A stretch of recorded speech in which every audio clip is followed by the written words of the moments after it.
The morning started like any other. I rolled out of bed, the familiar sounds of my husband Jordan's gentle snoring filling the room. Padding across the cool hardwood floors, I made my way to the bathroom and splashed some water on my face, trying to shake off the lingering grogginess. As I glanced in the mirror, I noticed something that made my heart skip a beat. A faint spotting, barely noticeable, but enough to set off alarm bells in my mind. I tried to push the worries aside, telling myself it was probably nothing, but deep down, I knew better. Jordan and I had been trying for a baby for over a year now, and the constant disappointment had started to take its toll. Every month, the same cycle of hope followed by crushing despair. I tried to stay positive, focusing on my job as an elementary school teacher, but the longing for a child of our own was becoming harder and harder to ignore. Over breakfast, I debated whether or not to bring up my concerns to Jordan. He was always so supportive, but I could see the frustration in his eyes whenever the topic of children came up. It was as if he was starting to doubt whether it would ever happen for us. "Everything okay, babe?" Jordan asked, picking up on my distant gaze. I forced a smile. "Yeah, just lost in thought." He reached across the table and gave my hand a gentle squeeze. "Don't worry, it'll happen for us. We just have to be patient." His words were reassuring, but I couldn't help but feel a twinge of doubt. What if something was wrong with me? What if I could never give Jordan the family he so desperately wanted? The day passed in a blur, my mind constantly drifting back to the spotting and the nagging fear that something wasn't right. By the time I got home from work, I had made up my mind. I needed to see a doctor, if only for peace of mind. Jordan was supportive, as always, but I could see the concern etched across his face. We sat in the doctor's office, holding hands tightly, bracing ourselves for whatever news was to come. "Mrs. West," the doctor said, her voice somber, "the tests indicate that you're experiencing early ovarian aging. It's a condition that can make it difficult, if not impossible, to conceive naturally." The words hit me like a ton of bricks.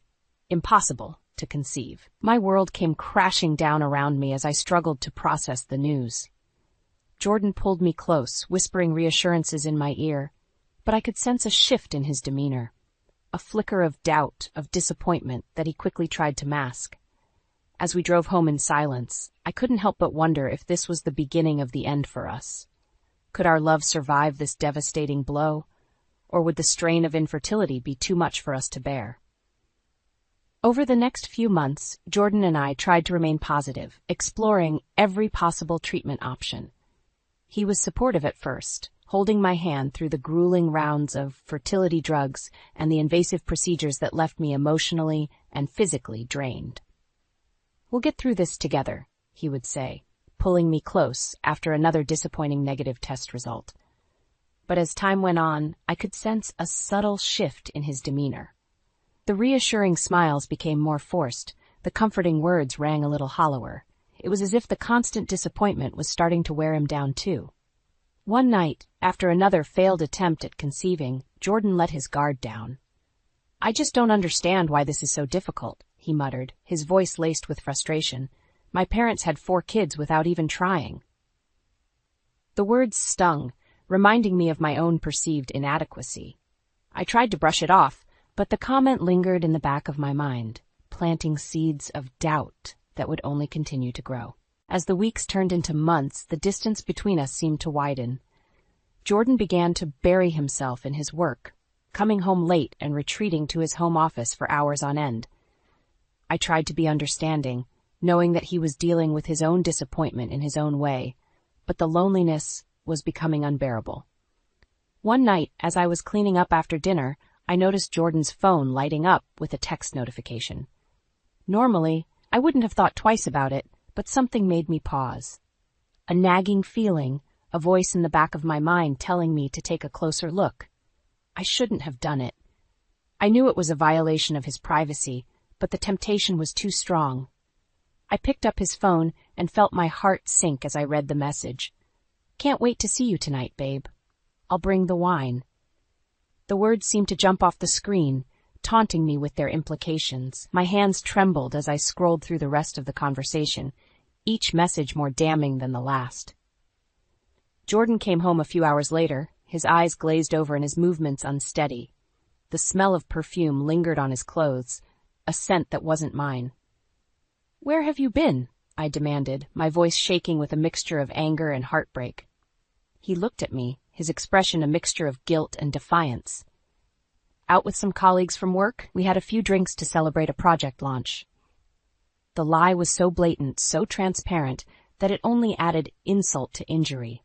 I wanted to scream, to rage against the betrayal, but the words caught in my throat. "I know about the texts, Jordan," I finally managed to choke out. "I know you're seeing someone else." For a moment he looked stunned, like a deer caught in the headlights. Then his expression hardened, and he let out a bitter laugh. "Is that what you think?" he sneered. "Maybe if you could give me a child, I wouldn't have to look elsewhere for satisfaction." The cruelty of his words cut me to the core. In that moment, I saw the true depths of his selfishness, his willingness to place all the blame on me for our struggles. As he stormed off to the bedroom, slamming the door behind him, I sank to the floor, tears streaming down my face.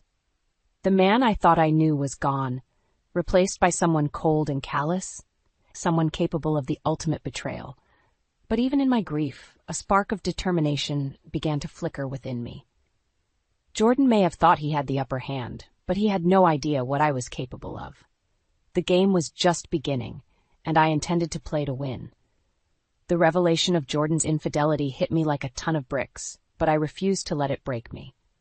As the days turned into weeks, I found myself retreating into a shell, isolating myself from friends and family as I grappled with the pain and betrayal. Jordan, for his part, seemed wholly unrepentant. He would come and go as he pleased, spending more and more time away from home, no doubt in the company of his mistress. The few times we did cross paths, the air was thick with tension and unspoken accusations. "Why are you doing this to us?" I finally worked up the courage to ask one evening as he was heading out the door. He paused, his hand on the doorknob, and turned to face me with a cold, emotionless stare. "Maybe if you could give me what I really want, I wouldn't have to look elsewhere." The words cut deep, but I refused to let him see how much they hurt me. Instead, I met his gaze with a steely determination, silently vowing that he would pay for his cruelty. As the weeks dragged on, Jordan became increasingly brazen in his deception. He would come home late, reeking of cheap perfume and alcohol, and stumble off to bed without so much as a word. It was as if he had completely given up on even trying to hide his indiscretions. One night, as I sat alone in our living room, staring blankly at the flickering TV screen, I heard a faint, buzzing noise. It took me a moment to realize it was coming from Jordan's jacket pocket, which he had carelessly tossed over the back of the couch. Part of me knew I shouldn't look, that I was only setting myself up for more heartache. But another, more primal part of me couldn't resist the temptation. With trembling hands, I reached into the pocket and pulled out his phone. The screen was lit up with a string of text messages, each one more damning than the last, explicit photos, suggestive comments, and promises of secret rendezvous that made my stomach churn. As I scrolled through the messages, a sense of rage began to build within me. How dare he? How dare he betray me in such a callous, brazen way? The man I had once loved, the man I had vowed to stand by through thick and thin, was nothing more than a snake in the grass, a selfish, deceitful coward. That's when I made a decision. I wasn't going to sit idly by and let Jordan continue to humiliate and disrespect me. No, it was time to take matters into my own hands. If he wanted to play games, then I would play too, and I would make sure I came out on top. From that moment on, I became a woman possessed. I started keeping a meticulous log of Jordan's comings and goings, documenting his every lie and indiscretion. I gathered evidence, screenshots of the damning text messages, receipts for expensive gifts and hotel rooms that he had no doubt charged to our joint account.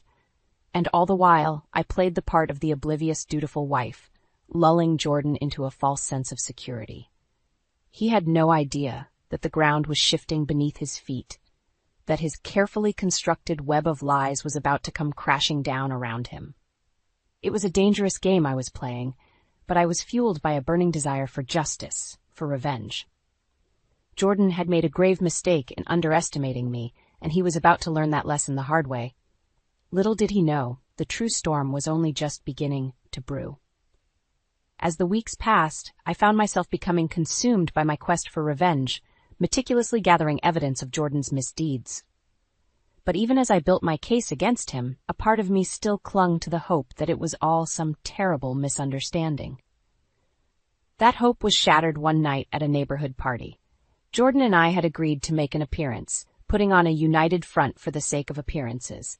As we mingled with our friends and neighbors, making small talk and sipping lukewarm beer, I couldn't help but feel a sense of unease. And then, out of the corner of my eye, I saw her. A petite blonde woman, no older than 25, sauntering across the room with a confidence that bordered on arrogance. Our eyes met briefly, and she flashed me a sickly sweet smile that sent a chill down my spine. "Who's that?" I asked Jordan, trying to keep my voice casual. He followed my gaze, and I saw his expression shift ever so slightly. "Oh, that's Kaylee. She's new to the neighborhood." The way he said her name, the slight catch in his breath, told me everything I needed to know. This was the woman he had been seeing, the one he had been sneaking around with behind my back. As the party wore on, I found myself unable to take my eyes off of Kaylee. She moved through the crowd with ease, flirting shamelessly with any man who crossed her path, including Jordan. At one point, I caught them engaged in what appeared to be a heated conversation, their faces inches apart as they whispered back and forth. Kaylee's hand lingered a little too long on Jordan's arm, and I felt a surge of jealousy and anger coursing through my veins. When Jordan finally broke away and made his way back to me, I couldn't hold my tongue any longer. "So, who is she really?" I asked, my voice low and laced with accusation. Jordan's eyes widened, and he quickly tried to compose himself. "She's just a neighbor, babe. I was welcoming her to the community." The lie was so blatant, so insulting, that I felt myself shaking with rage. "Don't treat me like an idiot, Jordan. I saw the way she was touching you, the way you were looking at her." For a moment, he seemed caught off guard, like a deer in the headlights. Then his expression hardened, and he let out a bitter laugh. "You want to know the truth?" he spat. "She's the woman who's going to give me what you can't. A family." The words hit me like a physical blow, knocking the wind out of me.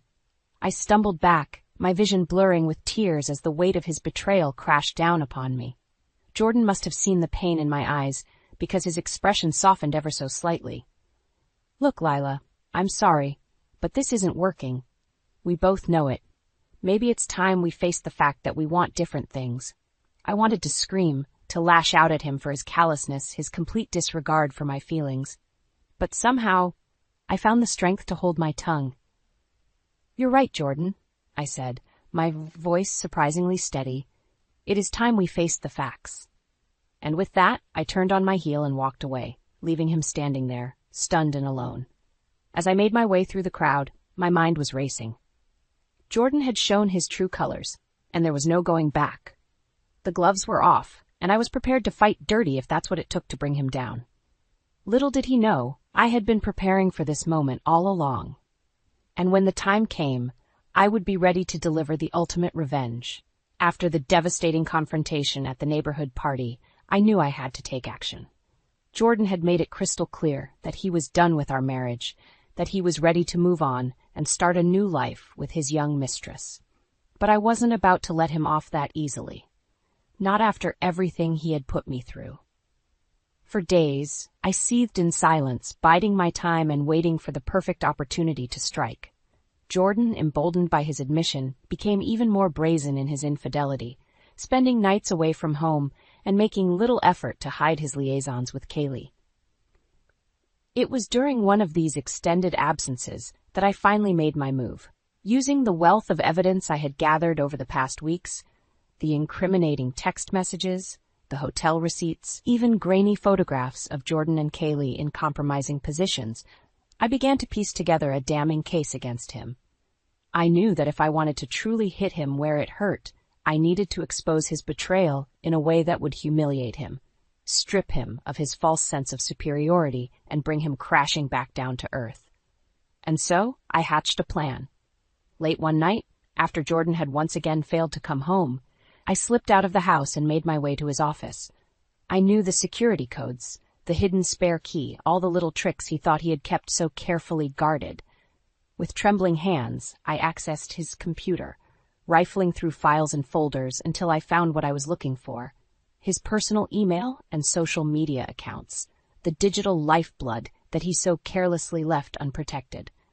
One by one, I began forwarding the incriminating evidence to his closest friends and colleagues, his family members, even his boss.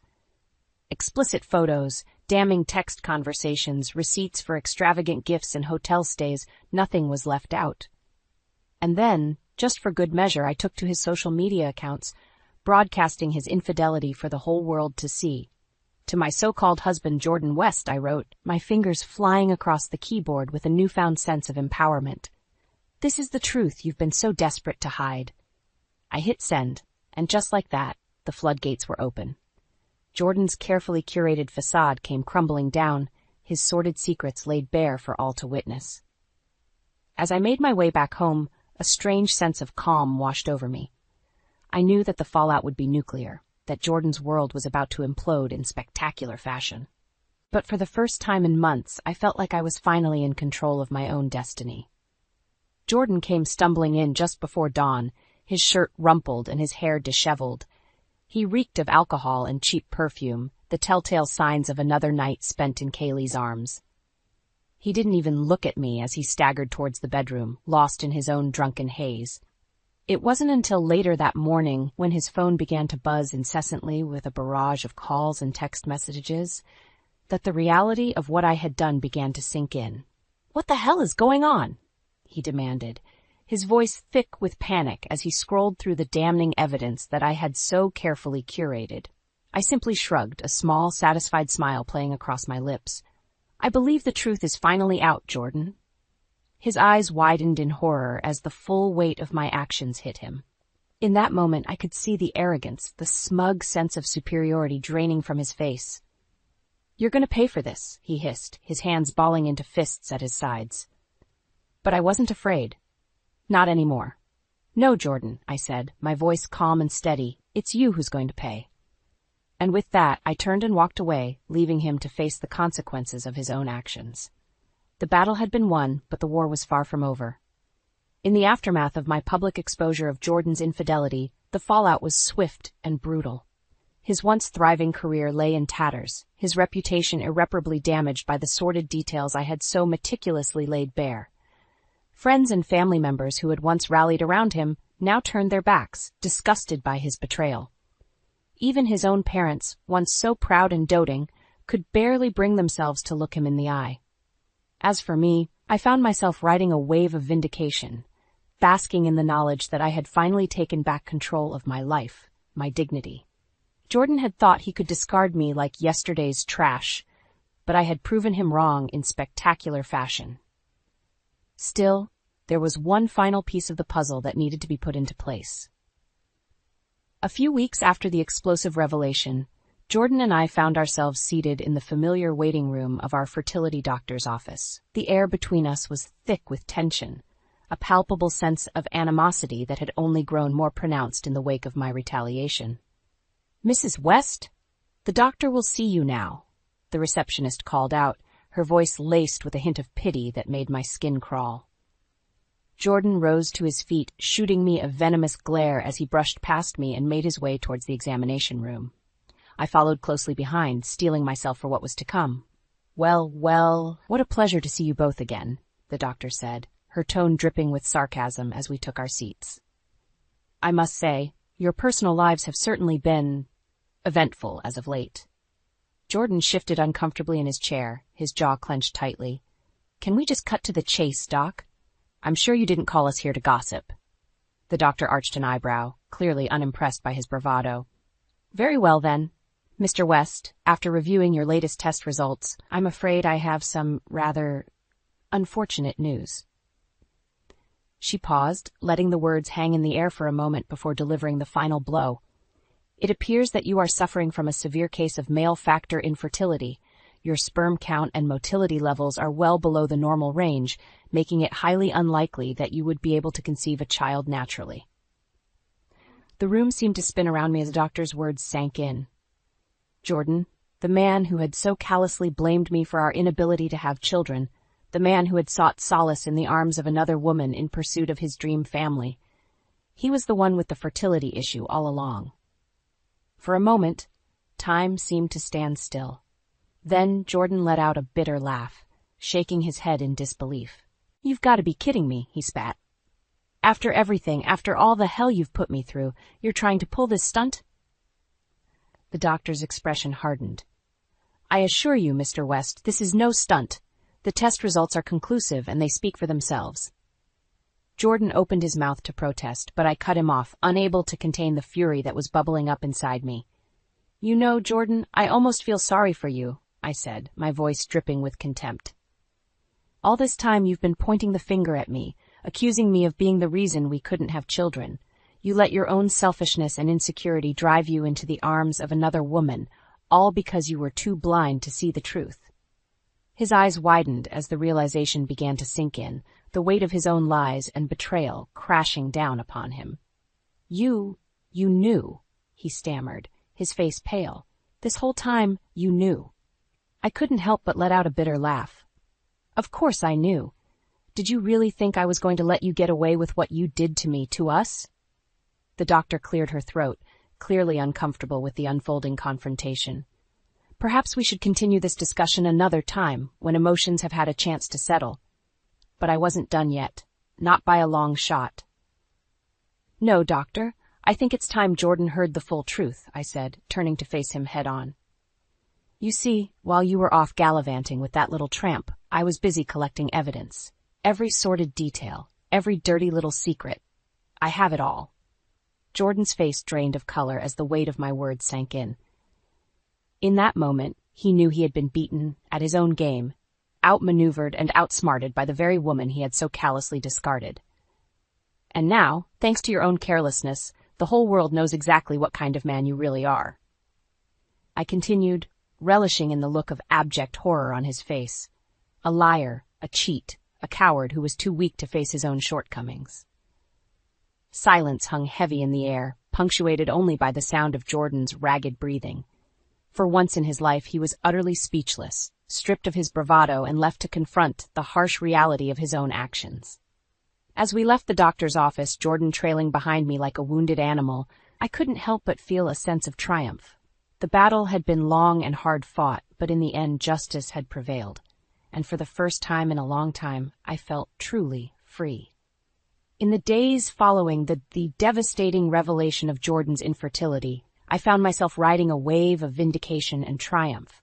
After months of being gaslit and betrayed, the tables had finally turned, and Jordan was the one left reeling in the aftermath of his own lies and deceit. But my quest for justice was far from over. As word of Jordan's indiscretions spread like wildfire through our small community, I knew I had to strike while the iron was hot. I had already exposed him to our closest friends and colleagues, but there were still those who remained blissfully unaware of the true depths of his betrayal.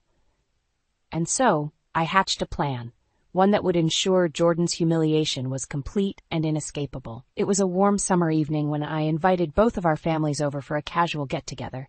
Jordan, still reeling from the bombshell I had dropped at the doctor's office, was in no position to protest. One by one, our loved ones trickled in, exchanging pleasantries and sipping on cool drinks as the golden sun dipped below the horizon. Jordan plastered on a forced smile, doing his best to maintain the illusion of normalcy despite the palpable tension in the air. Little did they know, I had already set the stage for the ultimate reveal. As the night wore on and the conversations began to flow more freely, I seized my opportunity. Clearing my throat, I clinked my glass with a fork, commanding the attention of the room. "Friends, family, thank you all for being here tonight," I began, my voice steady and confident. "I know these past few months have been trying for all of us, but I think it's time we address the elephant in the room." Jordan's eyes went wide, his knuckles whitening as he gripped the arms of his chair. He knew what was coming, but he was powerless to stop it. "You see, for a long time, I believed that our struggles to conceive were my fault," I continued, my gaze sweeping across the rapt faces of our guests. "Jordan led me to believe that I was the one with the fertility issues, that my body was letting us down." A collective gasp rippled through the room, and I could see the looks of pity and concern etched on their faces. They had no idea what was about to hit them. But the truth is, Jordan was the one who was unable to give me the child I so desperately wanted, I said, my voice growing stronger with each word. He was the one who was shooting blanks, so to speak.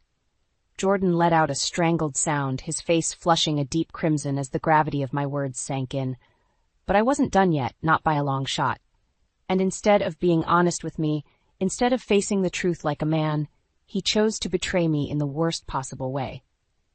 I paused for effect, letting the weight of my next words linger in the air. He cheated on me, with a woman half his age, no less. The room erupted in a cacophony of gasps and murmurs, eyes darting between Jordan and me in disbelief. "That's a lie!"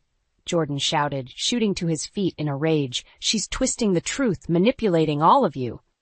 But it was too late. With a few deft taps on my phone, I had already set my plan in motion. Suddenly, the room was filled with the unmistakable sounds of Jordan's voice, captured in a damning audio recording I had made during one of our many heated arguments. "You're never going to be able to give me what I really want." His voice crackled through the speakers, laced with venom. "A real family, with kids of my own. Maybe it's time we face the facts. This marriage is over." A deafening silence fell over the room as the recording faded out, punctuated only by the sound of Jordan's ragged breathing. "You see, Jordan thought he could have it all," I said, my voice ringing out in the stillness. "He thought he could discard me like yesterday's trash, all in pursuit of his twisted dream of starting a new family with his mistress." I let the words hang in the air, letting them sink in for all to hear. But what he didn't count on was me fighting back. He never expected me to uncover the truth about his own infertility, his own lies and deceptions. Jordan opened his mouth to speak, but no words came out. He was utterly defeated, laid bare before the very people he had once tried so hard to impress. As our loved ones filed out one by one, casting disgusted glances in Jordan's direction, I couldn't help but feel a sense of triumph. The battle had been hard fought, but in the end, justice had prevailed. And as I watched Jordan slink away, his head hung in shame, I knew that my quest for revenge was finally complete. In the aftermath of my explosive revelation, Jordan's world came crashing down around him. His once promising career was left in tatters, his reputation irreparably tarnished by the sordid details of his infidelity and deception. It didn't take long for the fallout to reach Kaylee, the young mistress who had so brazenly inserted herself into our marriage. As the truth of Jordan's lies and my vengeance came to light, she was quickly cast aside, reduced to a mere footnote in the twisted saga of our unraveling. I'll never forget the look on her face when she realized the depths of Jordan's betrayal, not just towards me, but towards her as well. The tears streamed down her cheeks as she confronted him, demanding answers that he simply couldn't provide. "You told me you were going to leave her," she had sobbed, her voice thick with anger and heartbreak. "You said we were going to have a family together." Jordan for once was rendered speechless. The mask of arrogance and bravado he had worn for so long had finally slipped away, leaving him exposed and vulnerable. "Kaylee, he stammered, his eyes darting around the room in desperation. "It's not what you think." But she wasn't having any of it. With a strength I didn't know she possessed, she gathered her things and stormed out, leaving Jordan to wallow in the wreckage of his own making. As for me, I found myself, slowly but surely, picking up the pieces of my shattered life. The road to healing was a long and arduous one, but with each passing day I could feel the weight of Jordan's betrayal lifting from my shoulders. I threw myself into my work, pouring my heart and soul into teaching and connecting with my students in a way I never had before. Their smiling faces, their boundless energy and enthusiasm became a balm for my wounded spirit. And slowly but surely, I began to rebuild my social circles, surrounding myself with people who truly cared for me, friends and family members who had stood by me through the darkest of times. It wasn't easy, and there were moments when the pain and anger threatened to consume me once again. But I was determined to emerge from this experience stronger, more resilient, and more grateful for the people and things that truly mattered. As for Jordan, his fall from grace was as spectacular as it was well-deserved. Without the support of his family and friends, and with his professional reputation in tatters, he found himself adrift, grasping at straws in a desperate attempt to salvage what was left of his life. The last time I saw him was at the courthouse, where we had gathered to finalize the terms of our divorce. He looked like a shell of his former self, his once confident demeanor replaced by a haunted, hollow gaze. "Lila," he said, his voice barely above a whisper as he approached me in the hallway. I don't know what to say." I regarded him coolly, my heart hardened by the months of pain and betrayal he had put me through. "Then don't say anything," I replied, my voice firm and unwavering. "You've said more than enough already." He opened his mouth as if to protest, but the words seemed to die on his lips. Instead, he simply nodded, a flicker of resignation passing across his face, and with that, he turned and walked away, disappearing from my life for good. In the months and years that followed, I found myself gradually letting go of the anger and bitterness that had once consumed me. Jordan's transgressions, while painful, no longer held the same power over me. I had emerged from the ashes of our failed marriage like a phoenix, reborn and reinvigorated, ready to embrace the next chapter of my life with open arms. And as I looked towards the future, one thing was certain. I would never again allow myself to be defined by the actions of others, nor would I ever let someone like Jordan take away my sense of self-worth and dignity.